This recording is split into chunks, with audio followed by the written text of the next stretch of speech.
Hi, everyone, and welcome to Amanda's Booktopia. If you're new here, welcome, and if not, welcome back. And today, I am going over all the October releases that I am very excited for, ones I want to read, some I've already read, but is in being re-released in some way or traditionally published. And I am very much excited to get to all of these. So let's start with the first. So for the first, we have 3 books I'm looking forward to. The first one is The Boyfriend by Frida McFadden. I love Frida McFadden. I love her writing. I love most of the books I've read by her. I've loved. The only one I haven't is A Housemate is Watching. That one was not my favorite. But most of her books I've given 4 or 5 stars too, besides the one. This one sounds really interesting. She's looking for the perfect man, and he's looking for the perfect victim. Sydney Shaw, like every single woman in New York, has terrible luck with dating. She's seen men lie in their dating profile, men who stick her with the dinner bill, and worst of all, men who can't shut up about their mothers. But finally, she hits the jackpot. Her new boyfriend is utterly perfect. He's charming, handsome, and works as a doctor at a local hospital. Sydney is swept off her feet. In the brutal murder of a young woman, the latest in a string of deaths across the coast confounds police. The primary suspect? A mystery man who dates his victims before he kills them. Sydney should feel safe. After all, she is dating the guy of her dreams. But she can't shake her own suspicions that the perfect man may not be as perfect as he seems. Because someone is watching her every move, and if she doesn't get to the truth, she'll be the killer's next victim. And it sounds so interesting. I love stalker books, especially when they're done right. Kind of like the You series. I really enjoyed the You series, except for the last book. But it kind of gives me that vibe. And I love that the main character's name is Sydney, because that's my sister's name. Well, one of my sisters. Her name's also Sydney. So I think that'd be kind of interesting. Main character has the same name as my sister. So I'm very excited to get to that book, and I'm hoping it's going to be just as good as most of the books I've read from her. And I am very excited for that. And then the next book we've got coming out on the 1st is Air by Saba Tahir? Or is it Saba Tahir? I'm not sure exactly how you pronounce that name. Air is actually spin-off series. Well, it's the first of a spin-off series from An Ember in the Ashes. And I'm currently listening to the first book in An Ember in the Ashes series. So I don't know how that plays out, but this is a spin-off from that series. So I need to finish the original series before I can get to this one. But it's supposed to be in the same world. So I believe it's like a standalone spin-off series that I can read. That I don't have to worry about like spoilers from like original series.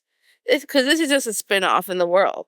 So I think it's gonna be a good time. Because I've heard nothing but great things about her books. So what it says is an orphan and outcast, a prince, and a killer who will bring an empire to his knees. Growing up in the Kagari slums, Ace has seen her share of suffering. And an old tragedy fuels her need for vengeance, but it is love of her people that propels her. Until one hot-headed mistake lands her in an inescapable prison, and the embers of her wrath ignite. Banished from her tribe for an unforgivable crime, Saoirse is a down-on-her-luck tracker who speaks to the earth, air, and water to trace her marks. Destitute, she agrees to hunt down a killer who has murdered children across the empire. All she has to do is carry out the job and get paid. But then she falls for a charismatic and inconvenient fugitive who keeps getting in her way. Quill is a crown prince of the empire, nephew of a famed and venerated empress, but he's loath to pick up the mantle when his aunt steps down. As the son of the most hated emperor in the history of his people, he, better than anyone, understands that power corrupts. When a vicious new enemy threatens the survival of the empire, Quill must ask himself if he can rise above his tragic lineage and be the heir his people need. And it sounds really interesting, and I cannot wait to give this one a shot. There was even a giveaway that I entered, so it'd be really cool if I win this. Don't know if I will, but we'll see. And then The next book that's coming out on the 1st that I'm very much interested in is A Song to Drown Rivers by Anne Liang. This was also a Book of the Month pick for the month of September. However, I wanted to wait until the 1st of October because on Amazon it shows it has sprayed edges, and I want to get the special edition with the sprayed edges even more than getting it from Book of the Month. I mean, technically it would be cheaper on Book of the Month, but I want those sprayed edges. And they look stunning. And all I know about this one is that it's based off of Chinese folklore. And that's all I really know. And it's supposed to be historical fantasy, which sounds like something I'm really going to like. Because I love stuff about history, especially with fantasy elements. So I think I'm going to like this one. It says, inspired by the legend of Zixi, one of the famous four beauties of ancient China, A Song of Drowned Rivers is an epic historical fantasy about womanhood, war, sacrifice, and love against all odds. And then it says, her beauty hides a deadly purpose. Zixi's beauty is seen as a blessing to the villagers of Yu, convinced that the best fate for a girl is to marry well and support her family. When Zixi draws the attention of the famous young military advisor, family, he presents her with a rare opportunity to use her beauty as a weapon, one that could topple the rival neighboring kingdom of Wu, improve the lives of her people, and avenge her sister's murder. All she has to do is infiltrate the enemy palace as a spy, seduce their immoral king, and weaken them from within. Trained by family in everything from classical instruments to concealing emotion, Zixi hones her beauty into the perfect blade. But she knows family can see through every deception she masters, the attraction between them burning away any falsehood. Once inside the enemy palace, Zixi finds herself under the hungry gaze of the king's advisors, while the king himself shows her great affection. Despite his gentleness, a brutality lurks, and Zixi knows she can never let her guard down. The higher Zixi climbs in the Wu court, the farther she and family have to fall.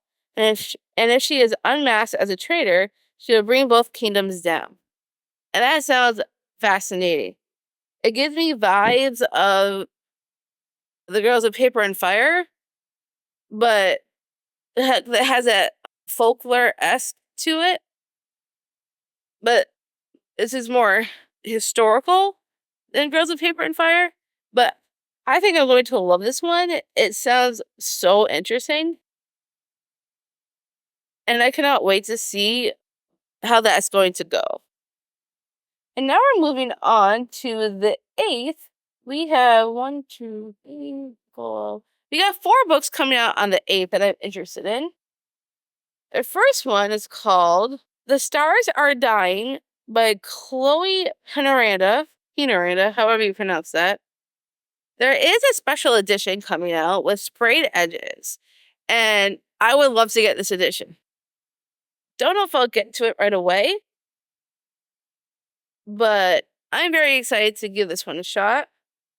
I didn't really know anything about it until I read the description for it, and it's supposed to be romantic-y, which is my favorite genre. So I'm like, we'll give this one a go. It says, in a world abandoned by these celestial guardians and left to suffer a tyrant king's reign, all Estrella knows is safety and seclusion. With fragmented memories of only 5 years of her life, she's determined to discover more about her past, even if that means fleeing the cruel arms that hold her safe from the wicked vampires rumored to roam the land. But when Estrella stumbles upon the mysterious night, she soon realizes determination alone isn't enough to guard her heart. He lingers like the darkness that expands between the stars, and soon she discovers her captor's wicked means of control weren't based on the lie to keep her under locks after all. In her desperation, Estrella accepts Knight's help before she can decide she might have sold her allegiance to one of the bloodthirsty beings the people of her world fear. Once their bargain is struck, Estrella's chance to escape comes in the form of accompanying her best friend Cassia to the King's Central. There, on royal territory, is the centenary of the Libertatum, a succession of trials hosted by the king in which 5 human lands compete for a cycle of safety from the vampires seeking blood, claiming souls, and savaging after dark. So when tragedy strikes, Estrella must decide if taking the place of a murdered participant for the safety of her kingdom is a ruse worth dying for, or if protection and the answers to her past really are her strongest desires. And that sounds so fascinating. And there's vampires, and is what it sounds like. So I am down for this. This sounds so good. Like, I really want this book. Desperately. Don't know if I'll get it in October, maybe November when I'm able to, because there's books I want to get from September I can't get until October. So most likely I'll be getting a lot of these books a month after they're released. But I am very excited to read this one. It sounds really, really good. And then the next one that is also out on the 8th is Sword Cross by Freya Mars. And this is another romantasy. It's like a historical romantasy, from my understanding. And it sounds interesting. I didn't really know much about this. I just randomly found this on some booktuber, this random booktuber I was watching. They mentioned this book. And it has sprayed edges, but it's just like a maroon color spray edge. It sounds interesting, and I'm not sure if I'm going to like it, but it does sound interesting because sometimes it depends on the time period, I guess. But this one sounds like it's supposed to be an LGBTQ plus book. It's been tagged under that genre, as well as historical and fantasy romance, and so I'm definitely want to give this one a shot. Matt Nash J, dutiful heir to a struggling family business, needs to hire an experienced swordsman to serve as best man for his arranged marriage. Sword challenge at the ceremony could destroy all hope of restoring his family's wealth, something that Maddie has been trying and failing to do for the past 10 years. What he can afford, unfortunately, is part-time con artist, a full-time charming menace, Luca Pierre. Luca, for his part, is trying to reinvent himself in a new city. All he wants to do is make some easy money and try to forget the crime he committed in his hometown. He didn't plan on being blackmailed into giving sword lessons to a chronically responsible and inconveniently handsome wool merchant like Maddie. However, neither Maddie's business troubles nor Luca himself are quite what they seem. As the days count down to Maddie's wedding, the two of them become entangled in the intrigue and sabotage that have brought Maddie's house to the brink of ruin. And when Luca's secrets threaten to drive a blade through their growing alliance, both Maddie and Luca will have to answer the question: how many lives are you prepared to strip away, and the truth could mean losing everything you want? And that sounds very interesting. And it has a 4.19 star rating on average. So it's gotta be good if it has that kind of an average rate. So, and there was a giveaway for this one, so I also entered that. So we'll see if I'm gonna like this one. I'm really hoping I will. And then the next one, also coming out on the 8th, is called The Last One at the Wedding by Jason Rekelock. This is a thriller. I read another book from this author. He wrote Hidden Pictures, which I really, really liked. And because I really, really liked Hidden Pictures, I wanted to try his next book. It has a star average rating of 3.9. And I'm excited to give this one a shot. This is a little bit different than Hidden Pictures. This is more thriller than horror. But I still want to give this a shot.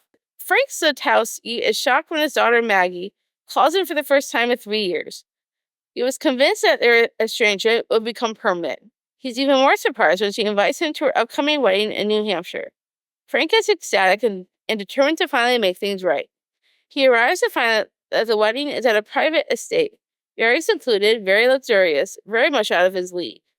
It seems that Maggie failed to mention that she's marrying Aidan Gardner, the son of a famous tech billionaire.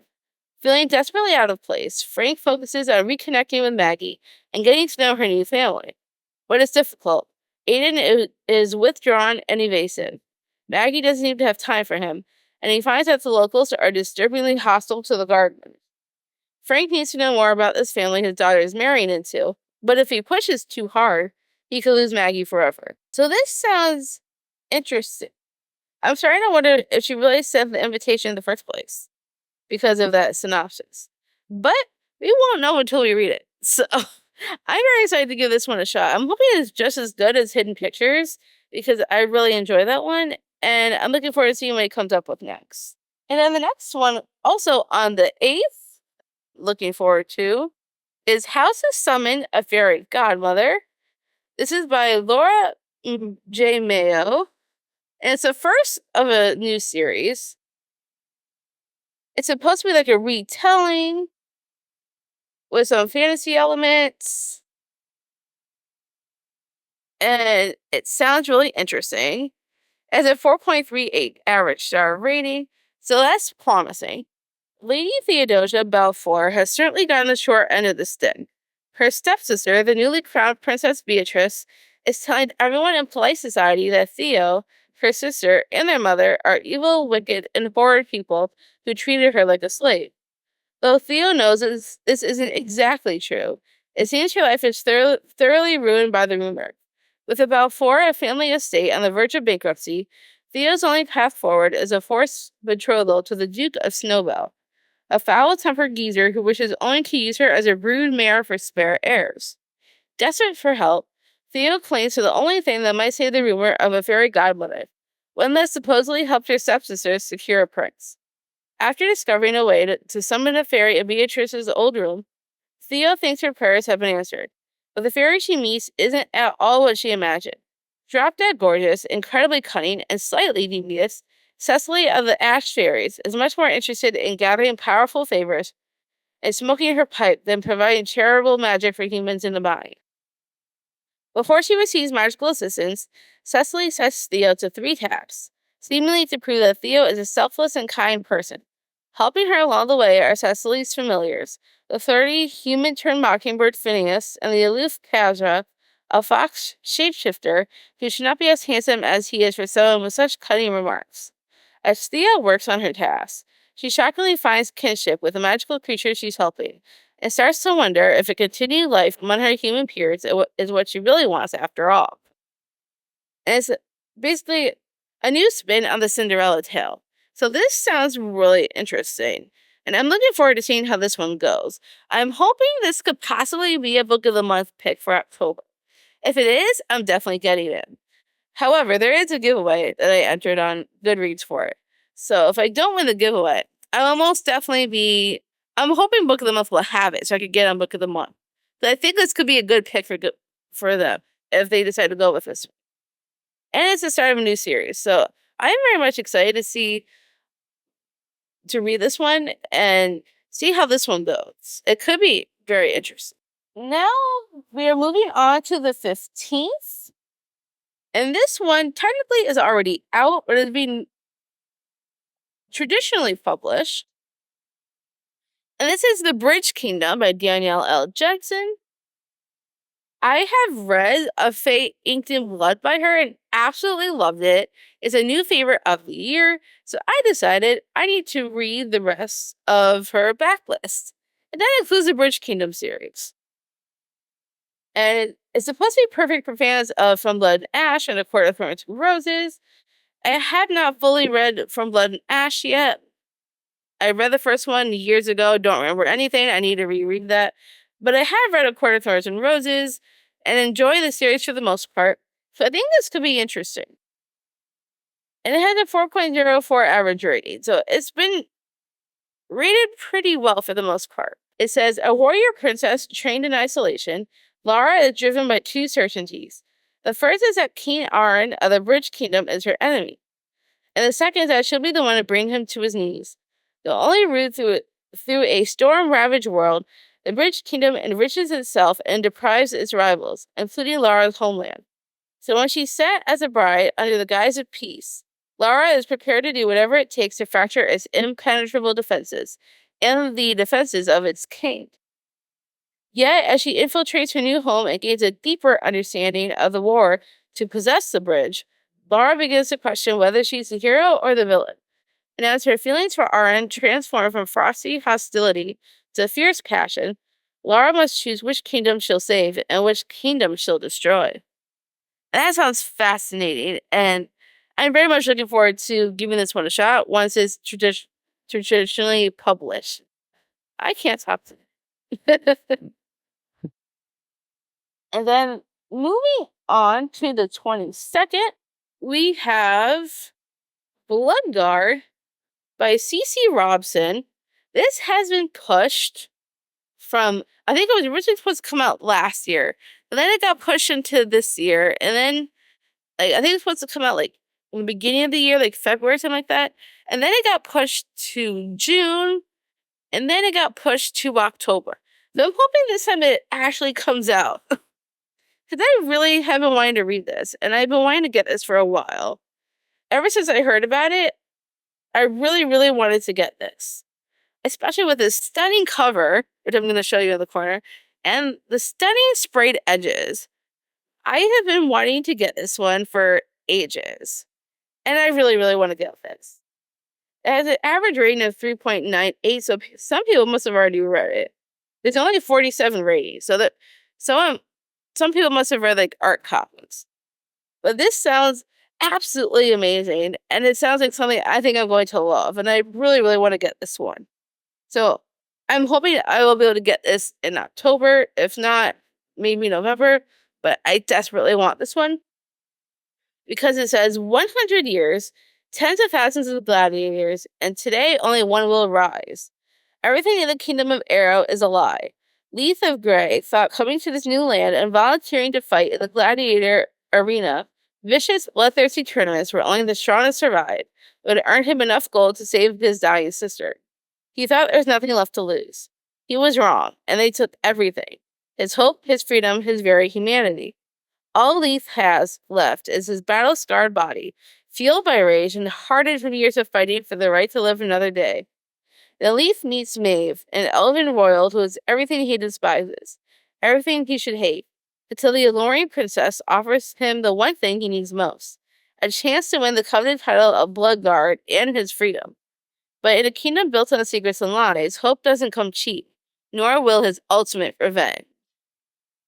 And when I see tournaments or competition of any sort, that's an automatic buzzword for me. And this romanticy sounds right up my alley. And I am so excited for this one. And then we have another one on the 22nd. And this one is a romance. This is The Striker by Anna Huang. And I absolutely love the Twisted series by her. And I read King of Wrath and enjoyed that. I still need to continue that series. But this is a new series that she's coming out with. The main male character in this one was also showed up in the Twisted series.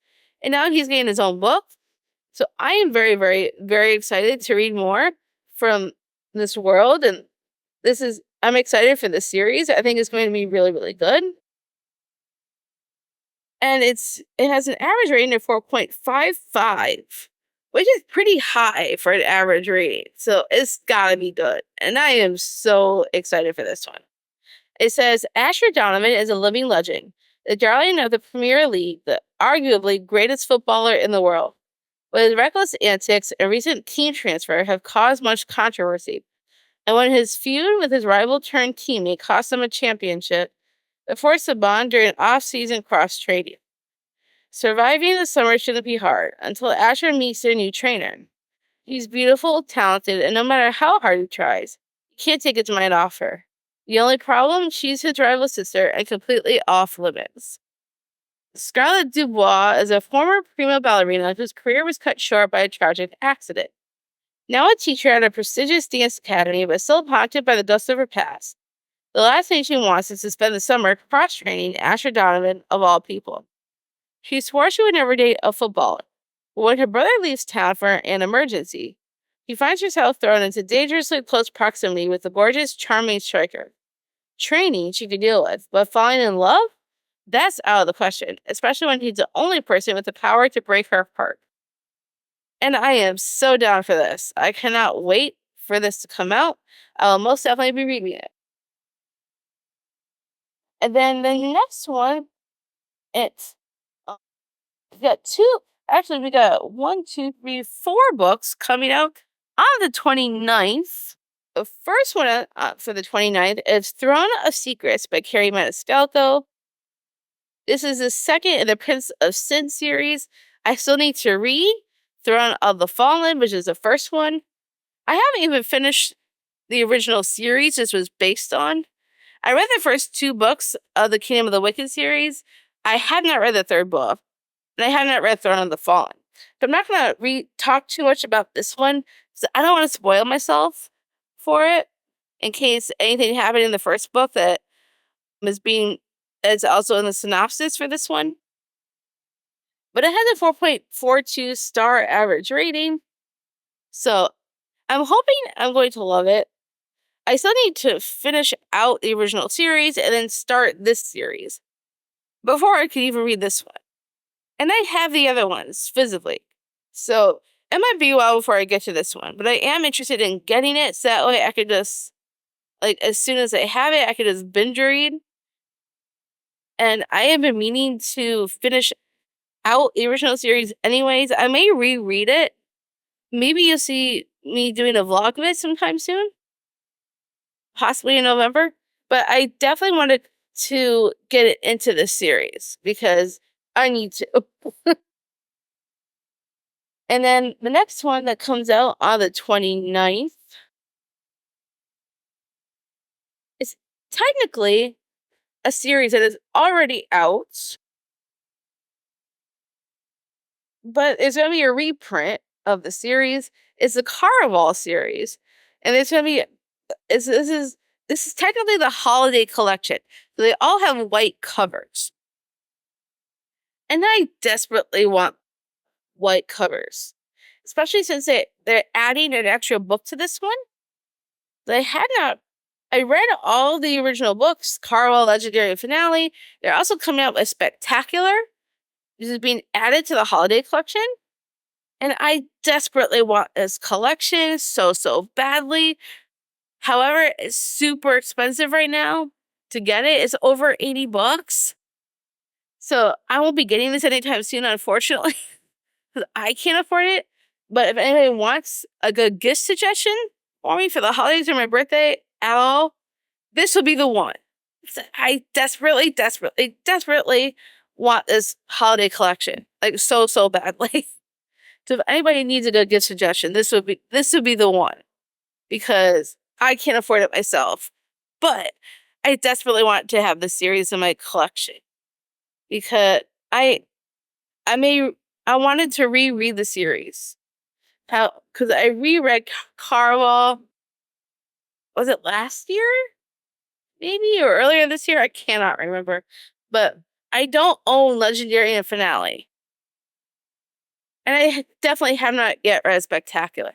So I definitely want this series, this holiday collection specifically, so badly, because these covers are insanely pretty. And I have to have it. And then the next book, also on the 29th, I recently found this on GoodReads because you were having a giveaway for it. Unfortunately, I did not win the giveaway. But I still really want to give this one a go because it sounds really interesting. This is called The Debutantes by Olivia Worley. And this sounds, it says it's Jessica Goodman meets the Agathas. And I've never read the Agathas, and I've never read Jessica Goodman. However, I do have one book by Jessica Goodman that I have not yet read. But when I read the synopsis, it sounded really good. So I'm like, let's give this one a shot, shall we? It says, for the New Orleans elite, Le Mas Ball is sure to be the social event of the season, if they could avoid another dead queen. When debutante Margot Landry was found dead the morning after her reign at last year's ball, it was a tragedy, but not a shocking one. Margot was a wild child with a self-destructive streak, nothing like this year's queen, Lily LeBlanc. The perfectly poised debutante on the throne, everything is going according to plan, until the ball is hijacked by a mysterious figure in a jester costume. That night, Lily sends a text to 3 of the maids on her royal court: her best friend Vivian, her boyfriend's sister Piper, and April, her former frenemy, asking them all to meet the next morning. But Lily never shows up. On the surface, These three debutantes don't have anything in common except their exclusive private school and their ties to Les Mas. But soon they realize why Lily brought them together. Something dark is lurking beneath the glamorous surface of the debutante world, and it might be the reason she disappeared. And the further the girls dig, the more they begin to suspect that Margot's death may not have been an accident, that Lily may be next. And the Jester starts threatening to expose their own secrets. This unlikely trio must team up to uncover the monsters behind the Mardi Gras mask before they're left with another dead debutante. And that sounds really interesting because I love stuff when it comes to New Orleans stuff and Mardi Gras. I've always been interested in that culture. And this definitely has that in this book. And it sounds like something I'm really going to enjoy because I love YA thrillers. Throw in, New Orleans culture, and I am so there. So I am very much looking forward to this one, for sure. And then the last one coming out on the 29th is technically has already been out previously, but is being traditionally published. And this is Blood Over Bright Haven by M.L. Wang. It says it's tagged as high fantasy. And normally I don't read high fantasy, but this one sounded kind of interesting. And I've heard people say really, really great things about this one. But I want to give it a shot. As a start, average rating of 4.45. And it has a ton of ratings, like 7,855 ratings. So it must be good. So I want to give this one a shot. Because it says it has some dark academia in there. And it says it's for fans of Lee Bardugo, V.E. Schwab, and Full Metal Alchemist. I really enjoy Lee Bardugo. I read a couple of V.E. Schwab books that I really enjoyed. So I think this could be interesting. So I want to give this one a shot. For those that don't know anything, it says, an orphan since the age of 4, Siona has always had more to prove than her fellow students. For 20 years, she has devoted every waking moment to the study of magic, fueled by a mad desire to achieve the impossible, to be the first woman ever admitted to the High Magistracy. When she finally claws her way up the ranks to become a High Mage, however, she finds that her challenges have just begun. Her new colleagues will stop at nothing to let her know she is unwelcome, beginning with giving her a janitor instead of a qualified lab assistant. What neither Siona nor her peers realized is that her taciturn assistant was once more than a janitor. Before he malflourished for the mages, Famil was a nomadic hunter from beyond Tehran's magical barrier. 10 years have passed since he survived the perilous crossing that killed his family. While working for a high mage, he seized the opportunity to finally understand the forces that decimated his tribe, drove him from his homeland, and keep the Tehranish in power. Through their fractious relationship, mage and outsider uncover an ancient secret that could change the course of magic forever, if it doesn't get them killed first. Siona has defined her life by the pursuit of truth, but how much is one truth worth with the fate of civilization in the balance? And that sounds so interesting. It says it's supposed to be for fans of Lee Bardugo and Vicky Schwab. I think I'm going to have a good time with this one. I love magic and fantasy elements, and it has some dark academia in there. Normally, I'm not always a dark academia fan, but if it has Lee Bardugo vibes, I think I'm going to like it. So I'm very excited to give this one a shot. We will see what happens. And that is all the books that I am looking forward to for October. Have you read any of these? Let me know your thoughts. If you're not feeling chatty, maybe leave me a book stack emoji for the new books coming. And if you enjoyed this video, give me a huge thumbs up. If you want to see more bookish content from me, make sure you smash the subscribe button down below. And I'll see you on the next one.